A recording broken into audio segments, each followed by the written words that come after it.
Pada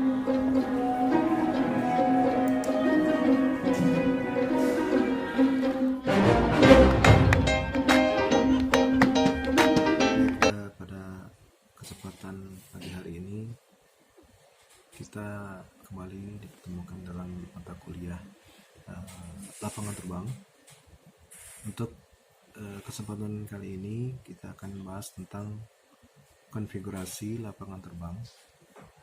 Apa itu konfigurasi lapangan terbang? Kalau kemarin kita sudah membuat catatan, kita mencari dulu tentang konfigurasi. Ya. Apa sih konfigurasi itu?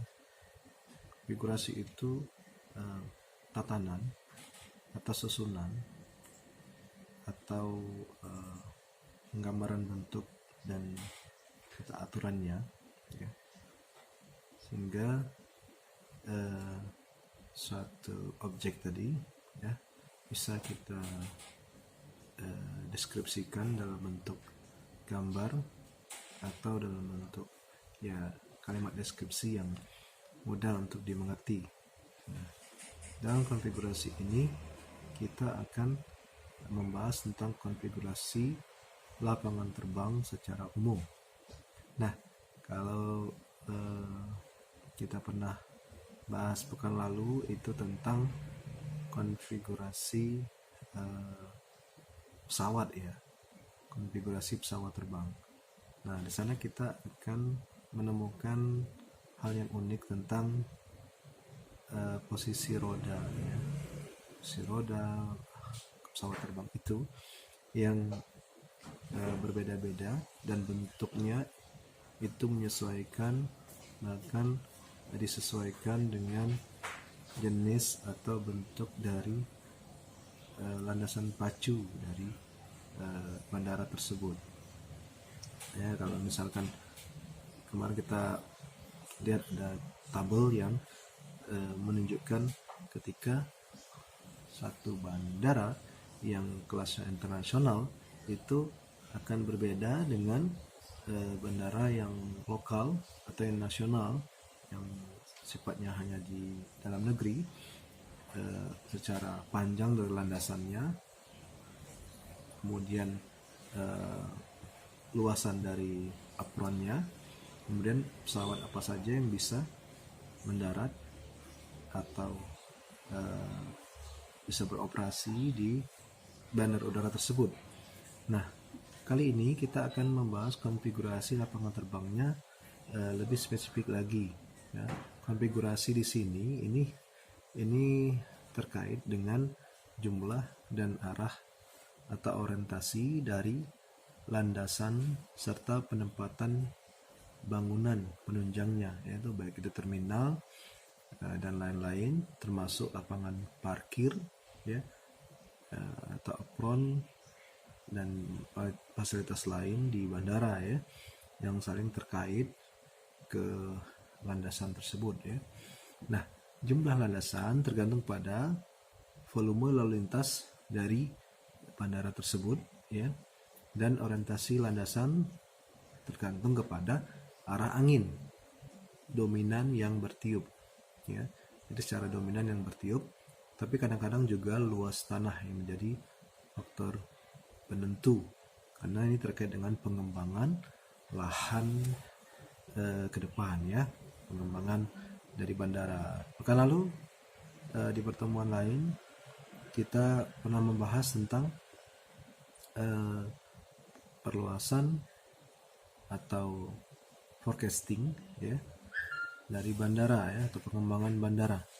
Nah, itu ada beberapa faktor. Salah satunya adalah lahan yang akan kita gunakan untuk perluasan tadi, apakah memang sudah ada, ya, atau tersedia, atau memang menjadi sudah direncanakan sebelumnya untuk perluasan.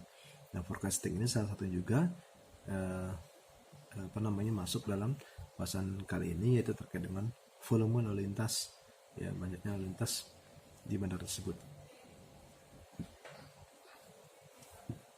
Bangunan terminal juga ditempatkan sedemikian rupa sehingga penumpang mudah dan cepat, ya, untuk mencapai landasan, ya.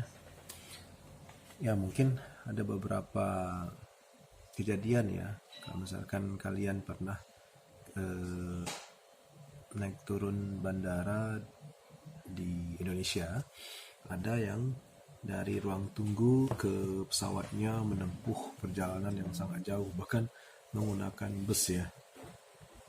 Jadi dia ada bus yang khusus untuk mengangkut penumpang menuju ke pesawat ya. Sebenarnya secara aturan konfigurasi lapangan terbang ini sangat tidak baik ya, karena antara satu bangunan ke landasan itu harus jaraknya mudah untuk dijangkau ya.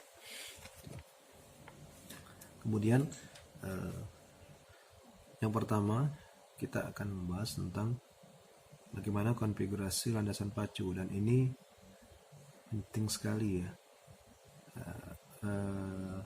Pada dasarnya landasan dan penghubungnya itu apa itu? Taxiway ya, atau taxiway diatur dengan baik ya, dengan memenuhi persyaratan separation atau pemisahan lintas udara. Lalu lintas udara ini kan ada apa namanya ya, seperti jalan raya ya, memang ada lintasan yang membedakannya ya. Ini pemisahan lalu lintas ini penting sekali untuk apakah nanti dia akan turun langsung, apakah nanti melalui bentuk yang seperti apa, yang nanti kita bahas di ada contoh-contoh gambar deskripsinya ya. Yang kedua, diatur di antara landasan dengan taxiway adalah gangguan operasi satu pesawat dengan lainnya serta penundaan di dalam pendaratan taxiway serta lapas landas minimal ya. Yang ketiga, pembuatan taxiway dari bangunan terminal menuju ujung landasan untuk lapas landas dipilih yang paling pendek ya. Kemudian yang keempat, pembuatan taxiway memenuhi kebutuhan hingga pendaratan pesawat dapat dengan secepatnya mencapai bangunan terminal ya. Dan ini kan fungsi taxiway hanya untuk peralihan ya, ketika pesawatnya landing ya, menuju ke apa namanya pintu keluar, itu pasti harus berjalan dulu ya. Makanya bandara yang ideal itu memang harus ada taxiway. Dia harus ya seperti pendinginan dulu, jalan pelan gitu kan, sampai menuju ke apa namanya bangunan untuk pintu keluarnya ya. Pada lapangan terbang yang sibuk dibuat area holding atau apron. Run up berbatasan dengan ujung landasan untuk siap lepas landas atau holding bay ya. Holding bay ya. Apron ini direncanakan untuk melayani 3-4 pesawat dari ukuran terbesar yang diramalkan atau forecastingnya akan mendarat di lapangan terbang ini dengan jalan yang cukup lebarnya bagi pesawat lain melintas ya. Jadi pertimbangkan kalau nanti ada 2-3 pesawat yang ikut serta apa namanya dalam lalu lintas penerbangan tadi ya. Kemudian yang ketiga, taxiway ya. Taxiway fungsi utamanya tadi sudah dibahas sebagai jalan keluar masuk pesawat dari landasan pacu ke bangunan terminal ya. Terus sebaliknya ya tentu saja diatur sedemikian rupa taxiway ini posisinya, alurnya, jalannya sehingga tidak mengganggu pesawat lain yang sedang siap ya untuk lepas landas atau untuk landing ya. Oke, selanjutnya bagaimana sih konfigurasi landasan pacu ya.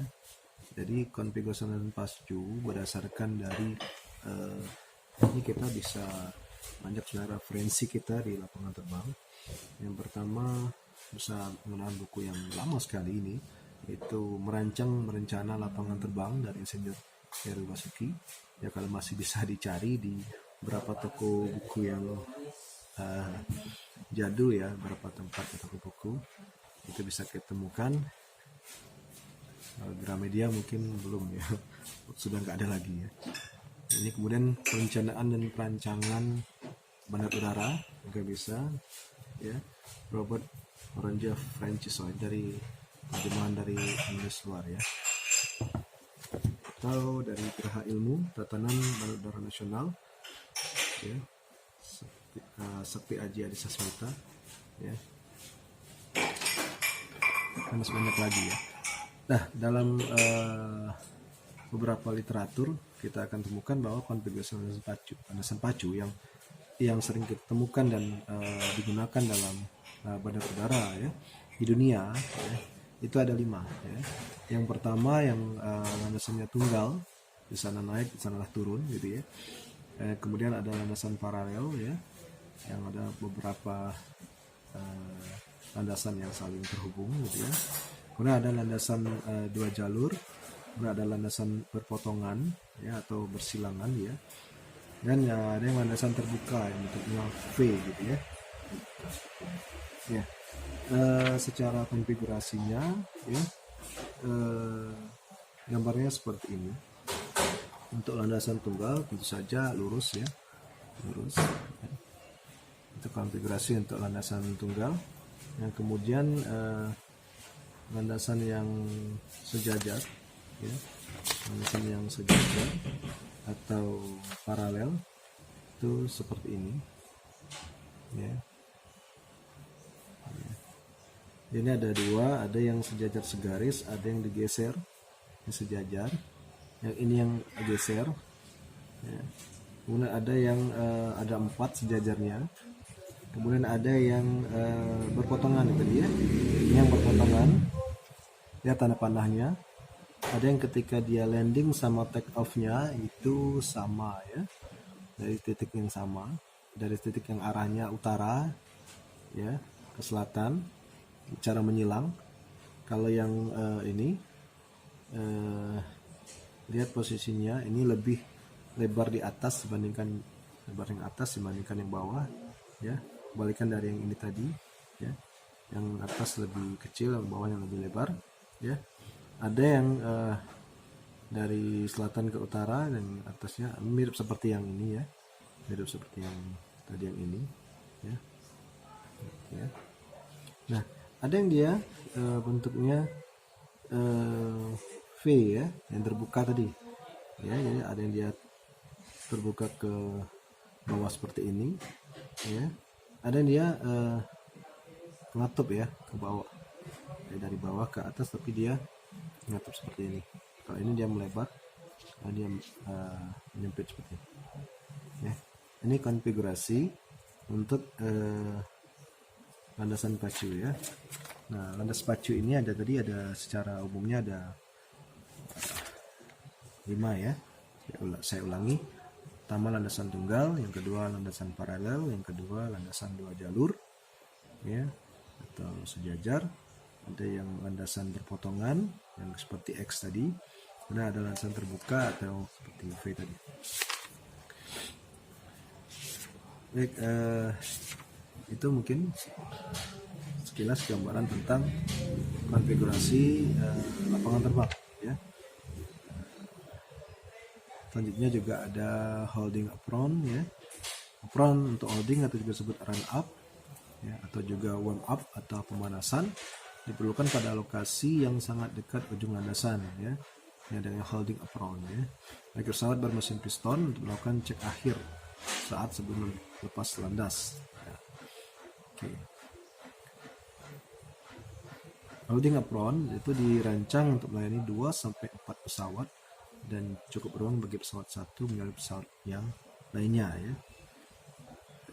Cara sederhana untuk menentukan luas apron dengan melalui pesawat model dengan skala tertentu. Pesawat antri bisa melakukan manuver dan cukup lapang untuk menyalip ya.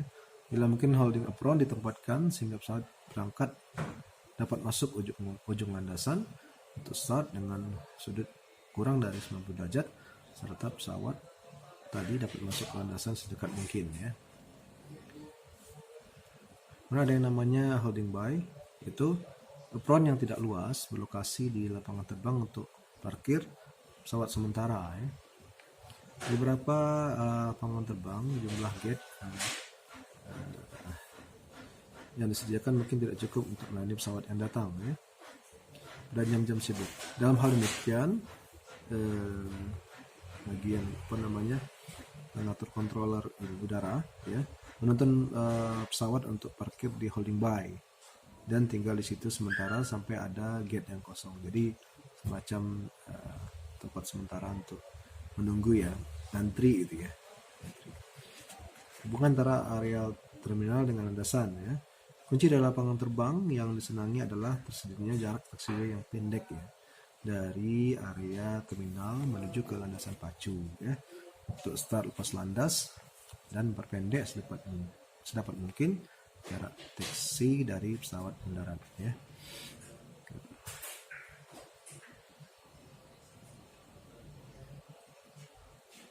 Oke, baik, demikian mungkin untuk pertemuan lapangan terbang pada kesempatan hari ini, ya.